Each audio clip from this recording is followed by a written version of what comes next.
سلام بچه‌ها، من دریم پلیرم از کانال اسکای موشن. اگر از ویدیوی من تا الان خوشتون اومده، برید زیر همین ویدیو و دکمه سابسکرایب رو بزنید و همینطور علامت زنگ بغل شد تا واسه اینکه ویدیوی بعدی ما آپلود کردم یوتیوب بهتون خبر بده و شما تشریف برید ویدیوی من رو ببینید.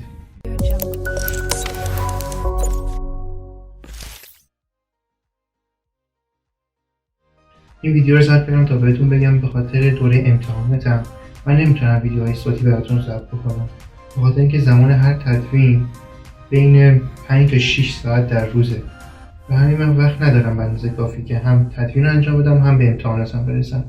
برای همین امروز 4 یا 5 تا ویدیو براتون ضبط میکنم و این هر شنبه یکیشو براتون آپلود میکنم. ولی خب اینا به صورت صوتی نیست، یعنی فقط آهنگ روشه، هیچ توضیحی روی ویدیوها نیست. ولی خب ویدیوهای نسبتاً خوبیه که بدون صوت هم بتونید بفهمید و ازش یاد بگیرید.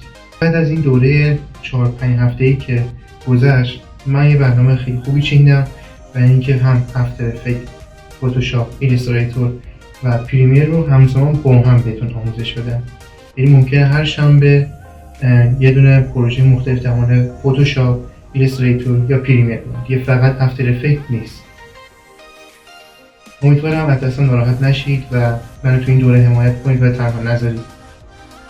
خب دوستان، این 4-5 تا ویدیو که قراره براتون امروز بسازم یکی از اسمش ترنزیشن، سوشال افکت و ساخت والپیپر متحرک برای گوشی‌های سامسونگ، آیفون و گوشی‌هایی که بلاک اسکرین متحرک رو ساپورت میکنن.